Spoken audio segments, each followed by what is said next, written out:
Now, brothers and sisters, this month is the Bible month. Amen? Nakakuha na to na, nakita na to na social media. The National Bible Month. No? And we praise the Lord kay nadusok yun na siya o natagaan yun o emphasis ba sa every January nga na-adjoy Bible Month. So, nindot na igsuon nga mo remind sa ato nga higugmaon yun na ato ang Biblia igsuon. Amen? No? Ang pag musimba ka, bit-bit yun di mo. Na-adyo ka ani. Amen? No? Pastor, na ano ba yan sa cellphone ang Biblia? Okay man po cellphone, no? Nasa cellphone, nasa tablet, nasa laptop. No? Pero kung naa kay Biblia, okay sa nga dalaon siya. Now, Bible Month, na National Bible Month. And in celebration with National Bible Month, na ako'y trivia kada Sunday.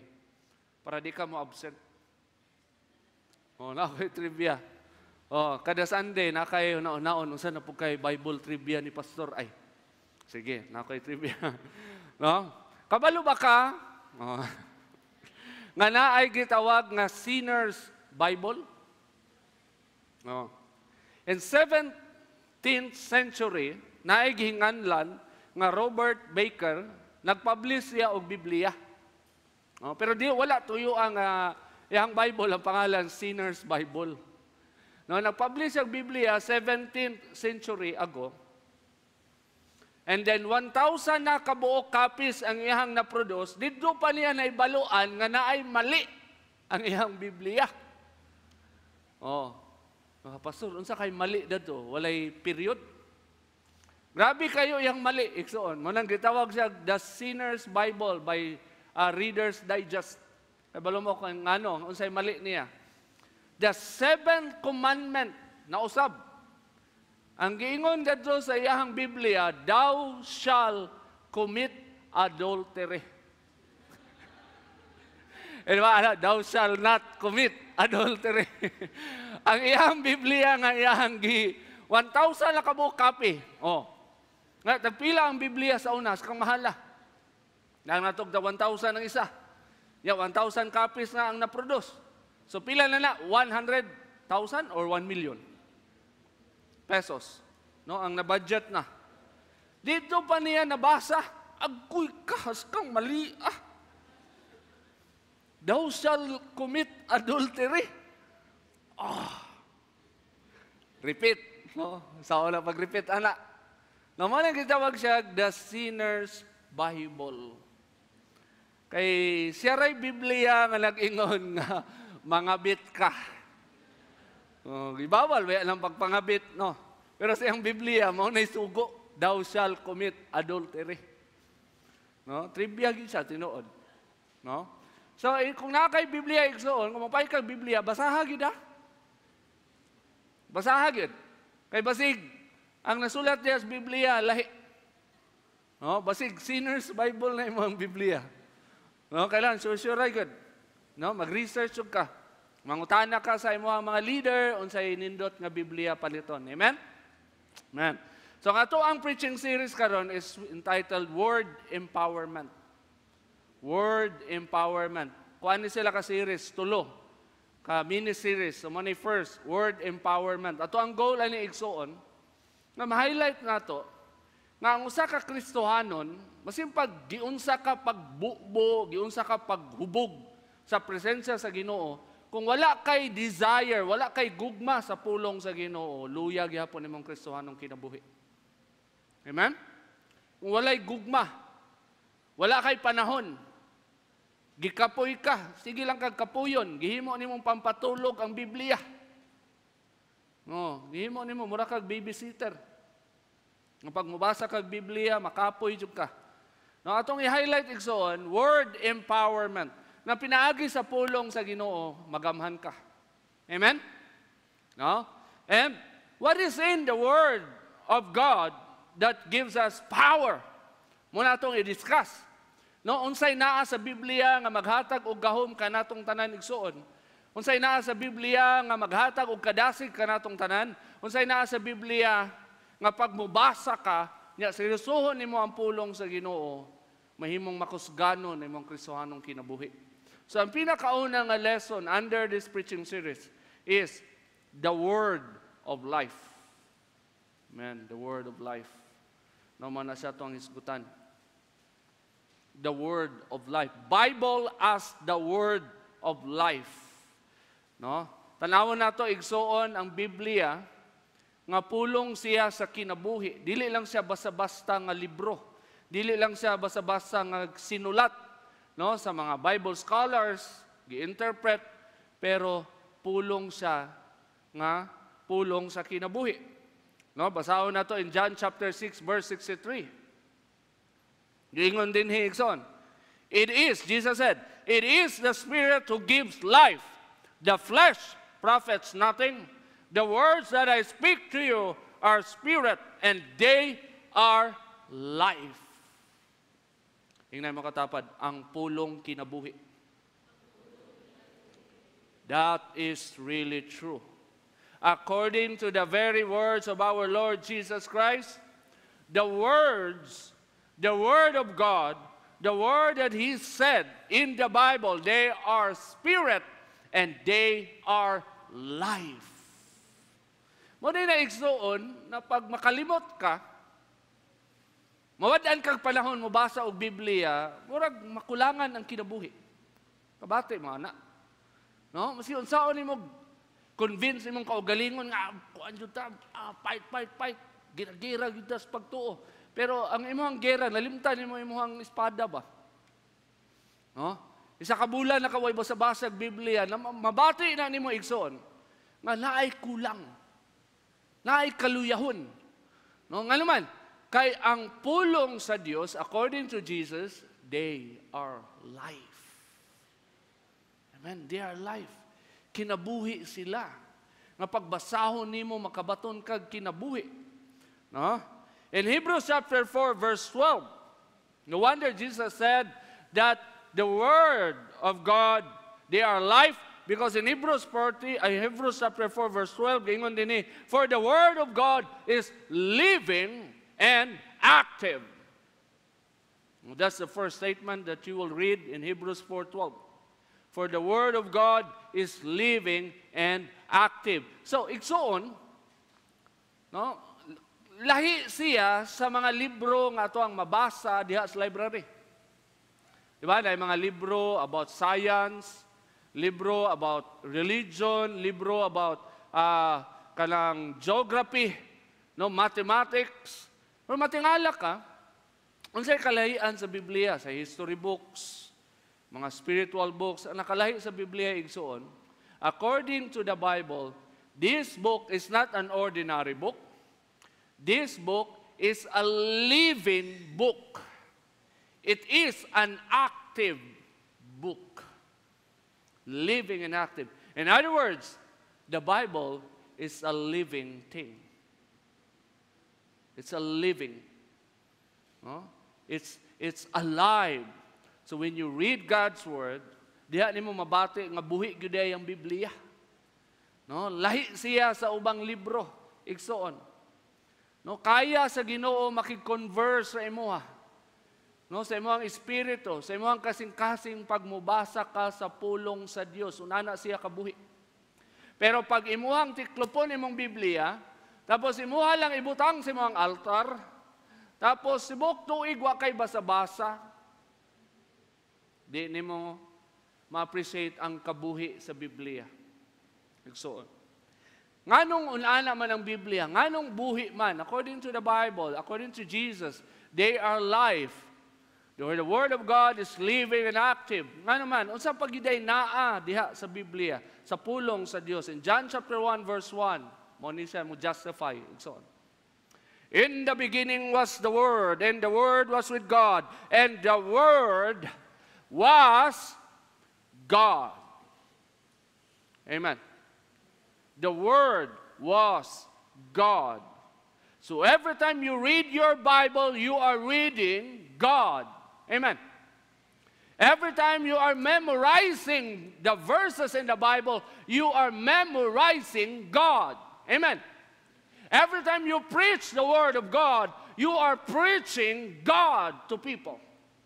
In other words, you cannot separate God and His Word. Because according to the Bible, in the beginning was the Word, and the Word was with God, and the Word was God. Amen.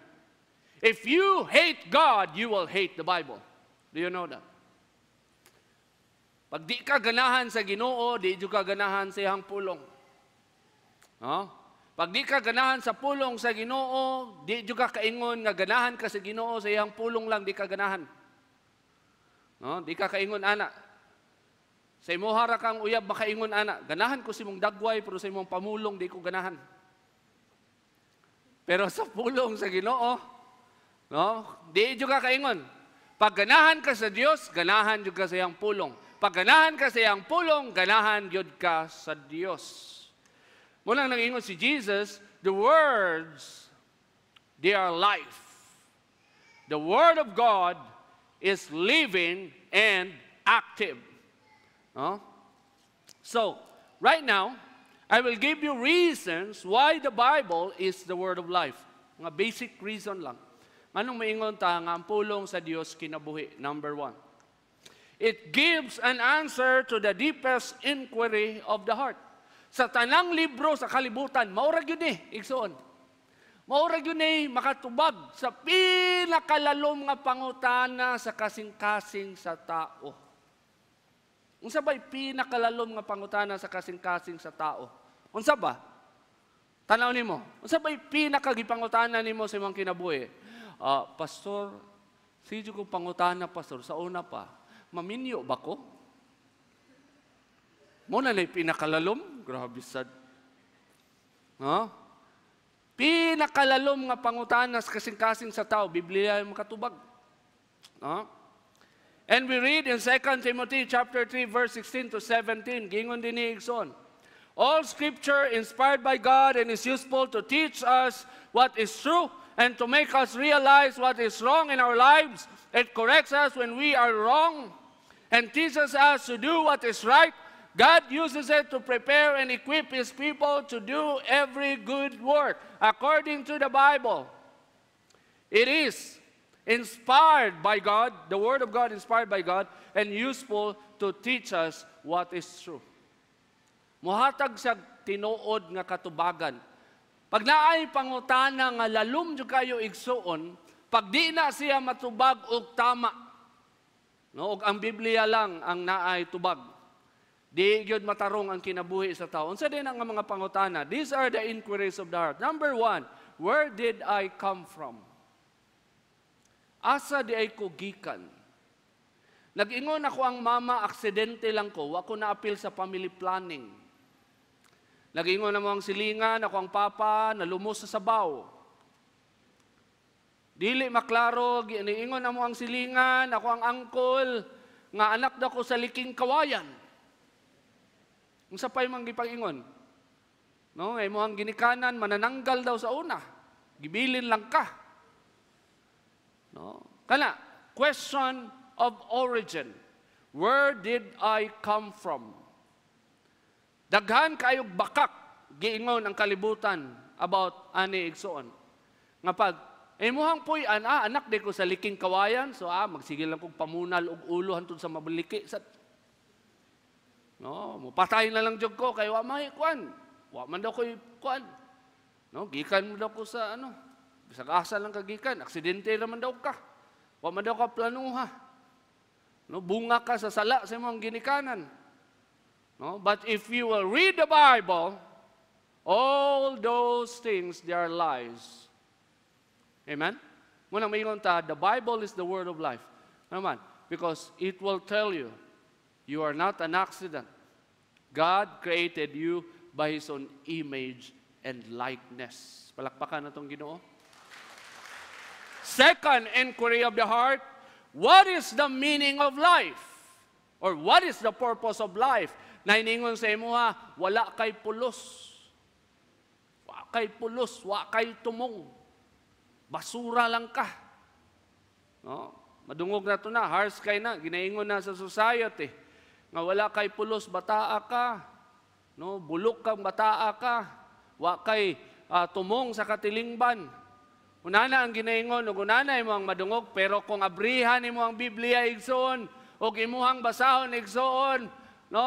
Mabati nimo, maibal-an nimo nga mali ug bakak katong tanan, tungod kay nag-ingon ang Biblia igsoon. No? Gi-create ka sa Ginoo ug para sa Ginoo ang imuhang kinabuhi. Amen? That is your purpose. Your purpose is to give God the glory. Your purpose is to give God all the praises. Why? Because God created you in His own image and likeness. Amen? Naa kay purpose. Inay mong katapad bin, naa kay purpose. No? Third, how should I live? Mungutala ka, unsa man magkinabuhi. No? Unsa man nga butang akong i-follow para mabuhi ko og kanang tarong sa akong kinabuhi. No? I-base ba na ako akong kinabuhi pinaagi sa science, pinaagi sa philosophy ni Aristotle, pinaagi sa kinabuhi ni Alexander the Great. But if you will read the Bible and so on, no, God is giving you the tools in order for you to live accordingly and righteously. Pag kalibutan ng imong basihan igsoon, mapariwara jud ka. Tanawan ng mga tao nga di mo tuog Ginoo, di mo tuog Biblia igsoon. Unsay ilang kinabuhi? Daghag asawa. Number 1. Pagkahuman, daghan kay kuan. Daghan kay sablay sa kinabuhi. Daghan kay pagpakaulaw sa kinabuhi. Nga naman, tungod kay ang basis sa ilahang pagpuyo dinhi sa kalibutan, di man Biblia igsoon. Ika-4, where will I go after I die? Asa man kamo adto sa diyang mamatay ka? Maglatay-latay sa rainbow, pastor? Maglupad-lupad kauban ang mga langgam? No, ma-reincarnate ko, pastor. Buutan man ko, mahimo kong camel next generation. No? Dili ta sure kung asa gyud ta, but when you read the Bible, then you will understand that after you die, God will judge you. And you will go either heaven or hell. That's our destiny. Amen? All those inquiries of the heart, if dili siya matubag igsuon na siya kalabutan unsa mahitabo unsay outcome sa imong kinabuhi. Pag wala ang pulong sa Ginoo, pag wala ang pulong sa kinabuhi igsuon, ug dili matubag ang pangutana nga naa ka sa imong kasing-kasing kay hantod karon nagtuo ka nga anak ka sa liking kawayan, wala kay pulos ug walay direksyon imong kinabuhi, pag mamatay ka mo disappear lang ka mura kag bula. So ang imong kinabuhi walay value. But if you will read the Bible, you will understand and you will love God more and more in your life. Tungod kay sa sinugdanan, gimugna ka sa Dios, kawangis ka sa Dios, kahitsura ka sa Dios. Unana imo ang value, unana imo ang dignity. Yun ana kapag create, special ka. Thoughts to keep. The Bible does not promise to answer all questions of life. Na mga tao, pilosopo kaayo, mga ingon lang, Bible, makatubag sa tanang pangutana. Sige daw, kinsa may kuan be? Kinsa man si Alexander the Great? Sige daw, basado sa Biblia, naba si Alexander the Great diha. Ang Biblia igsoon, wa siya ni promise nga matubag tanang pangutana nimo kinsay nagmugna sa Mongol, malapis. Kinsa man be? Pilgan ni ikaw, di ka katubag. Kinsay pinakauna nakamugna og ballpen? Wala man na sa Biblia.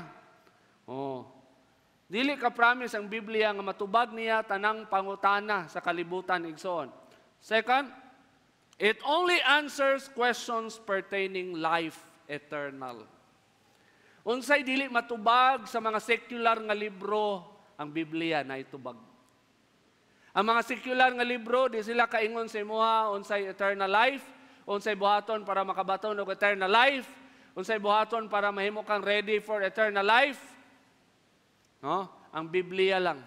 Kung mauna ang focus sa Biblia. Ikatulo, the more you study the Bible, the more you see what real life is. Mausab imong perspective. Mausab imong panlantaw sa kinabuhi pag imuhang tukion, studyuhan ang Biblia igsuon.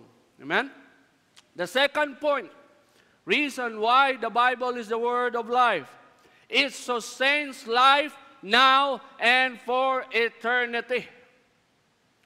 Ang Biblia, igsoon, nahimo siyang pulong sa kinabuhi. Nga naman, kaya niya mo sustinar o kinabuhi karon, samtang buhi pa ka, o kinabuhi sa walay katapusan. Unana siya, ka-amazing nga libro. In Matthew chapter 4, verse 4, Jesus said, tubag niya kay Satanas, "It is written, man shall not live on bread alone, but on every word that comes from the mouth of God." If you will paraphrase, man shall live on every word that comes from the mouth of God. No? Klaro kayo na. Pag ang usa ka tao igsoon, wala na siya kaon-kaon, wala na siya basa-basa sa pulong sa Dios. Tinuod na siya kwarta, tinuod na siya pagkaon, napuno og pagkaon ng iyang refrigerator. Tinuod, daghan siya bank account, daghan siya kwarta. Ngalan, ang kulang lang yun sa iya, wala siya'y pulong sa Dios. Kabalo ba kay igsoon, daghag tao naghikog, dato sila tuod, anak ni Aboitis. Kailan mo ni Aboitis? Aboitis, kanang tag-iya aning Corinthi res Davao? Oh, mayaman, di ba? Kailan kag tag-iya kag pabrikas Corinthi? Oh, balay nimo, apili mo hang CR, naka-aircon. Dato kayo, pero ang anak naghikog. Anak ni Miriam Defensor, Santiago. Dato kayo. Influential, senator, mayaman, naatanan. Sa dihang yang anak wala na dawat sa law school, naghikog. Muna may tabo igsoon. Pag ang kinabuhi sa tao, murilay lang sa unsay temporary, unsay pagkaon nga temporary lang, igsoon, di jud mo lahutay, hantod sa katapusan. Only the Word of God can give you life, can sustain you. In Isaiah 40 verse 8, gingon din igsoon, the grass withers and the flowers fade, but the Word of our God stands forever. If the Word of God can sustain your life now, na naay kalabutan ang imong survival, no? Sa pulong sa Dios, dili ka mulahutay kung wala kay basa-basa sa pulong sa Dios. Dili ka mulahutay kung dili nimo i-apply ang ikinabuhi ang pulong sa Dios. O kanang pulong igsuon nga imong kaunon matag karon og unya according to the Bible. The Word of our God stands forever. Dili na siya mapapas. Mubarog na siya hantod sa katapusan. In Matthew chapter 24 verse 35, Jesus said, "Heaven and earth will pass away, but my words will never pass away." No? What is the truth? If you will apply God's Word, kuptan nimo ang pulong sa Dios. No, ingon ni Kristo, heaven and earth will pass away, but my words will never pass away. What does it mean? If you will keep the words of Jesus, you will not pass away. Amen? Ingnay mo ang katapad, you will not pass away. You will not pass away. If you have the words of Christ, you will not pass away. Amen? Thoughts to keep. We need God's Word to survive. If you want to survive in this evil, dark world, you need God's Word. If you want to survive. Second, spiritual nourishment only comes through the Word. If you want to become spiritually nourished, spiritually healthy, you need God's Word. Amen? Di ka mahimong gamhanan nga Kristiyano kung wala nakaangklay mong kinabuhi sa pulong sa Dios. Third, quality life begins when we take delight on the Word of God. Mas ma-appreciate nimo ang kinabuhi, quality imong kinabuhi, igsoon, kompleto imong kinabuhi, kung kalipay nimo ang pulong sa Dios. Amen? No? Ingnay mo katapad, ikalipay ang pulong sa Dios. Ikalipay yun na igsuon. No, ikalipay yun na. No, ikatulo nga punto. reason why the Bible is the word of life. Third, it can make dead people live. Ano mas palabuan pa yun na to, mas i-magnify pa yun na to. The reason why the Bible is the word of life, because it can make dead people live. According to Ephesians chapter 2, verse 1 to 2. As for you, you were dead in your transgressions and sins. No? According to Apostle Paul, ang mga believers, patay mo sa inyong mga sala. Ang tao nga nagpuyo sa sala, patay spiritually. Mungisi siya tuod, buhi siya tanawon, pero kung mutanaw kasi ang espiritu, giulod. Kung abrihan sa Ginoo ang imong mata, kung tagaan ka sa Ginoo, kaning gitawag nga anointing, spiritual eyes to be open. Kung tagaan ka sa Ginoo, gigayon, igsoon, nga makita ka sa espiritu sa tao. Ang tao nga wala sa sabakan sa Dios, according to Apostle Paul, you were dead in your transgressions and sin. Pasabot, you are dead and spiritually, giulod ka. Spiritually, bangkay ang imong hitsura. Kalansay ka. Giulod ka. Imagine ng kalansay. Kasi nakadto na diri sa dako nga krus. Pag mato kag sementeryo. Sa dako nga krus, mo na itapukanan sa mga kalansay nga wa na sabtan asa ni adto. So ibutang na dadto tanang mga bungo dadto. Makita nimo na sa dakong krus nga dito na managkot og kandila ang mga tao sa mga public cemetery. Unana ka literal ang hitsura sa tao nga wala sa sabakan sa Dios. According to Apostle Paul, you were dead in your transgressions and sins in which you used to live when you followed the ways of this world and in the ruler of the kingdom of the air, the spirit was now at work in those who are disobedient. Buhi tuod, nindot kayog hitsura, nindot kayog sinina, bag-o og sinina, nindot kayo og kotse, sports car, pero ang nag-drive, kalansay. Kung abrihan lang sa Ginoo imong spiritual eyes, di ka masina ang mga tawhana. Di ka kaingon, ay, sana all. Di ka sana all. Oh. Kaya ang nag-drive, ang ninaog sa sports car nga red, giulod. No, kung nanaon lang unta sa Ginoo ang mga born again, no, di gyud ni matintal yung mga born again, mo balik silang karang kinabuhi.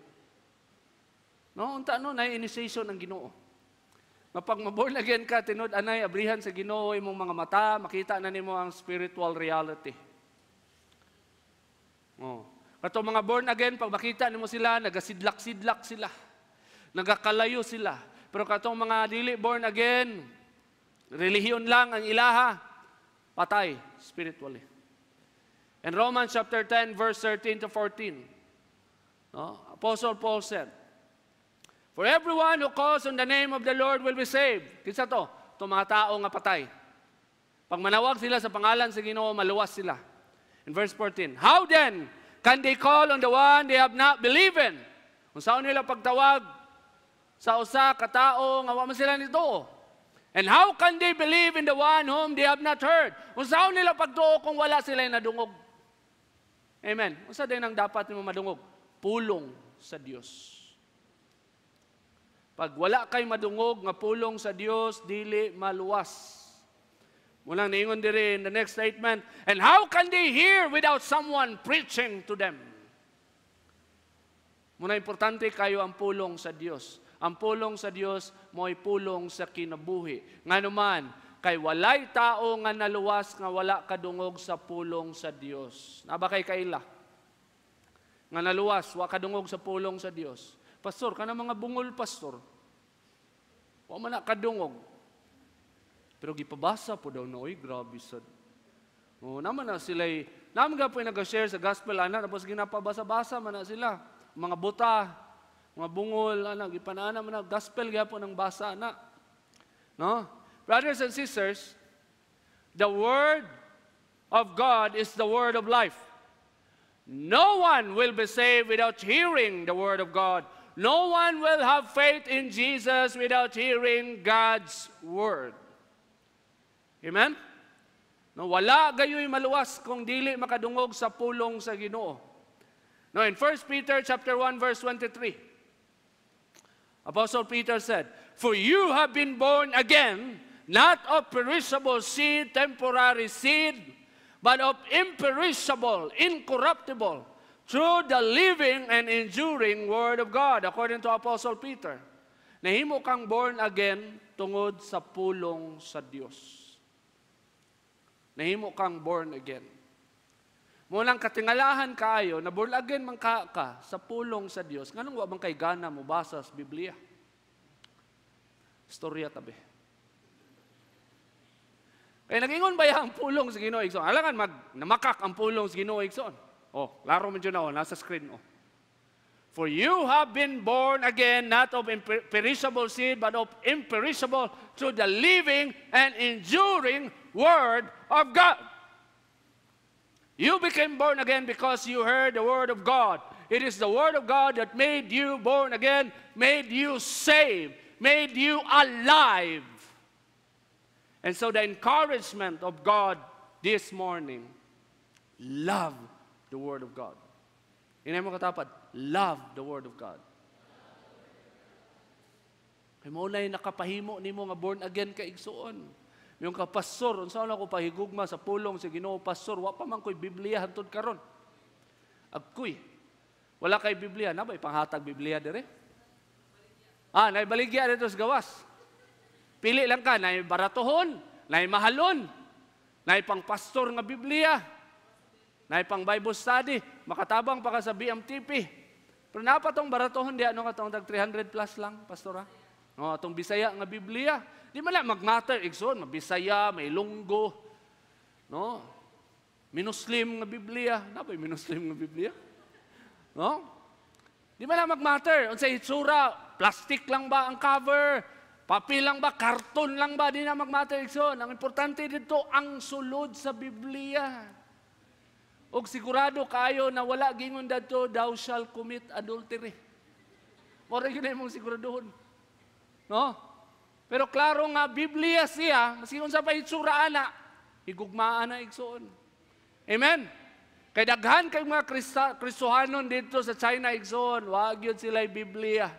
Sa diyang kitagaan ng Biblia, nang hilak pa. Nang hilak pa. Sa diyang kitagaan ng Biblia. Ang mga born again sa Pilipinas, sa diyang pabasahog Biblia, nang hilak sad. Nang hilak, kay gipugos sa ilang discipler, mabasag Biblia. Maulom sa daan sa taga-China, uy. Oh. Palanggaon na to, igugmaon na to ang Biblia, igsoon. Thoughts to keep. Without God's Word, there will be no life at all. Without God's Word, there will be no life at all. You cannot manage your household. You cannot love your wife properly. You cannot manage your children properly. You cannot handle your finances properly without the guidance of the Word of God. Amen? No? Without God's Word, there will be no life at all. Second, if you want to see dead people live, speak the Word. Ina mga katapad, speak the Word. Speak the Word, igsuon. If you want to see your parents who are spiritually dead live, speak the Word to them, and they will become alive. Word to remember. If you want to live a powerful Christian life, build your life on God's Word. Read, study, and meditate the living and enduring Word of God. Let it saturate and empower you to speak the Word that brings life to everyone who listens. Let us all stand.